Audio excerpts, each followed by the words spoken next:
প্রথমেই কৃতজ্ঞতা এবং ধন্যবাদ জানাচ্ছি ইন্সপায়ার ফাউন্ডেশনকে এর মন্ত্র একটা সামাজিক কার্যক্রম পরিচালনা করার জন্য। কথা বলার আমার খুব সময় নেই। আর আমাদের এই অনুষ্ঠানে অত্যন্ত শত ব্যস্ততার মাঝেও আমাদের সুযোগ্য উপজেলা নির্বাহী অফিসার মহোদয়, যিনি নবীগঞ্জকে প্রতিটা ক্ষেত্রে শৃঙ্খলা আনয়নের নিরন্তর চেষ্টা চালিয়ে যাচ্ছেন, স্যারের আগমনকে আমরা কৃতার্থ। ধন্যবাদ স্যারকে আমাদের বিদ্যালয়ের পক্ষ থেকে।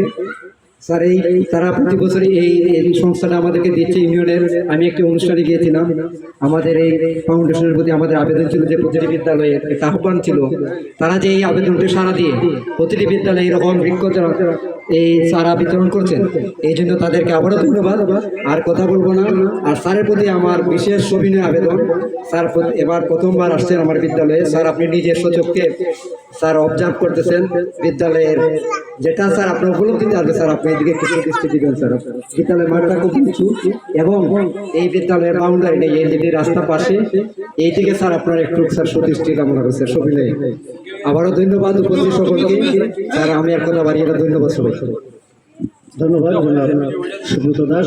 প্রিয় শিক্ষার্থীবৃন্দ, তোমরা লাইনটাকে একটু সোজা করো, আগের মতো সোজাভাবে সবাই দাঁড়াও। জনাব আবুল কালাম মিঠু, বিএনপি নেতা জনাব আবুল কালাম মিঠুকে সংক্ষিপ্তভাবে